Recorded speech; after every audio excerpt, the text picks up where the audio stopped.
Today we're down here at the new Cafe Racer with new owner Jim Noutsis. Place looks amazing, Jim. Thanks, buddy.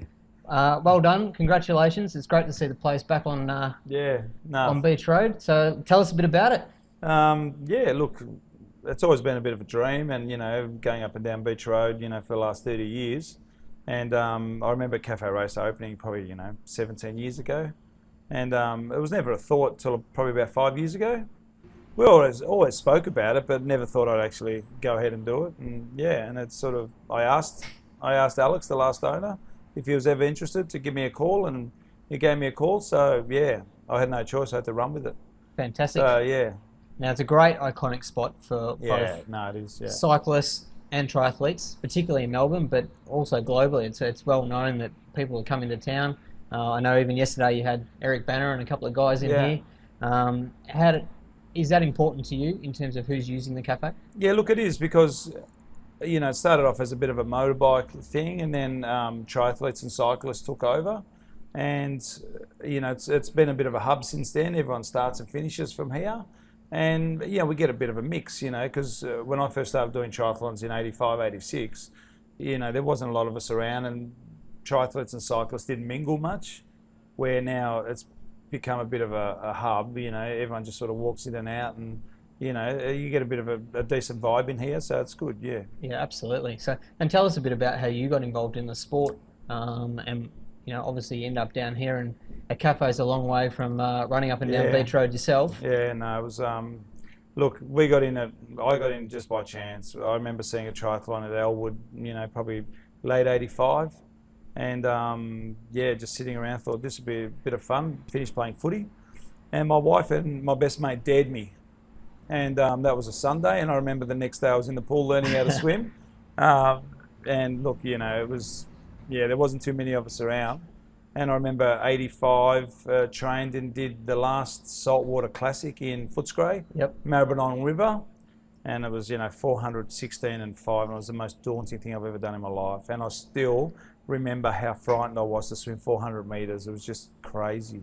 Absolutely. And since then got the bug. I'm going to say it didn't scare you away from the sport, because you've stayed involved. And what have you done over the years? Do you want to give us a little quick snapshot? Because you've certainly been around and everybody knows of you. Yeah, look, God, we raced for a few years, and back then there was only a few of us, and not that I was any good. But then just got involved with SBR originally, worked in the bike shop there, and got involved with a few training squads, and I get to go to Hawaii every year with Tri Travel, so we've been doing that the last 8 years. And lifestyle wise, it's the best sport in the world. My kids grew up with triathlon, and now my grandkids come to triathlon. So Jim, we're at the cafe. It's new. It's been open probably 3 or 4 weeks now. I've been in here a few times. I've got to say the food is exceptional. One of the best bircher mueslis I've had in a long time. Thanks, The mate. coffee's great. It's been pumping here on the weekends. Tell us about how it's been so far. Look, the response has been ridiculous. I was hoping, and my mistake, I opened up at Ironman week, and I didn't realise how ridiculous it could get. But the first week was just off the planet, and we were running around trying to work things out. Thankfully, our young boy Tommy is a really good cook, and I've got some really good baristas, and I've got some good staff. So I've got to say it's fantastic. Been walking in the front door here, and you've got a couple of friendly faces looking at you and greeting you. First off, the coffee's been fantastic, particularly for us early morning cyclists. Yeah, if we're not doing good coffee, we're not doing business. Absolutely. And it wasn't any formula, I just went back to the roots. I know when this place was going really well, they were using Genovese, and I thought we'll go back to the roots, and Beautiful. And the plans for the cafe itself, obviously it's undergone a full renovation, so for anybody who's been down here previously, it looks completely different. It certainly looks like a cyclist place now and a triathlete's place to hang out. It's pretty cozy, casual. We've got the fire behind us here. That no doubt will be going out when winter hits us full time, which is not a pleasant day here in Melbourne at the moment, but it should be great. What are the plans for the coming few months? Oh, look, get this fire started. It's all in working order. And yeah, just trying to make it a bit cozier, get Foxtel in here in the next week or so, and just play some, you know, that way we can televise some triathlons and obviously some cycling. And yeah, as we're coming into the Tour de France. You mentioned your open Melbourne Ironman weekend, which is finish line is literally 200 metres down the road here. I came past, the place was absolutely out of control. Thumping, yeah.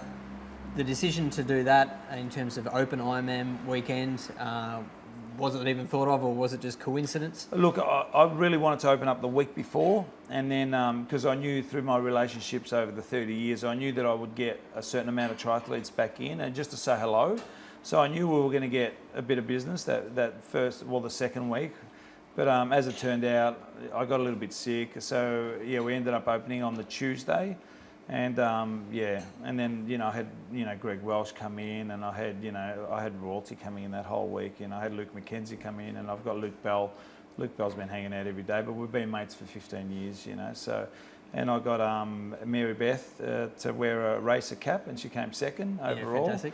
So yeah, so I was giving away caps, and you know, and purely because I've been going to Hawaii for 8 years. So I've built up this relationship with a lot of them. So yeah, it was pretty cool to have them back, and yeah, I was pinching myself that first week. Absolutely, and you mentioned obviously these superstars of the sport. Yeah. They're down here. Press conference was held down here, and it was going nuts.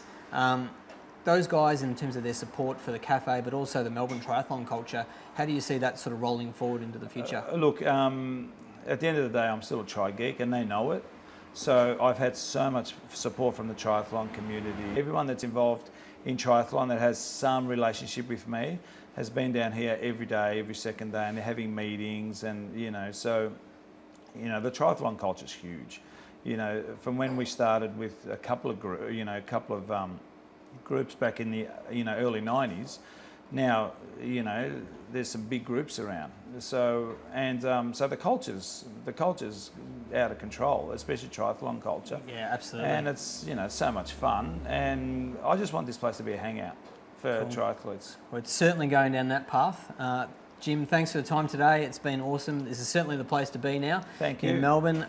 We've been down here, as we mentioned, quite a number of times. We're looking forward to it. We're looking forward to winter and summer, and the new triathlon season opening up. If you're in town, in Melbourne, come and check it out. Cafe Racer, Marine Parade down here in StKilda. Beach across the road. Bring your bike, plenty of hooks out the front, and there's plenty of people around. You can't miss it. Thanks and good luck. Thanks for your support, mate. No worries. I really appreciate it. Cheers. Thank you.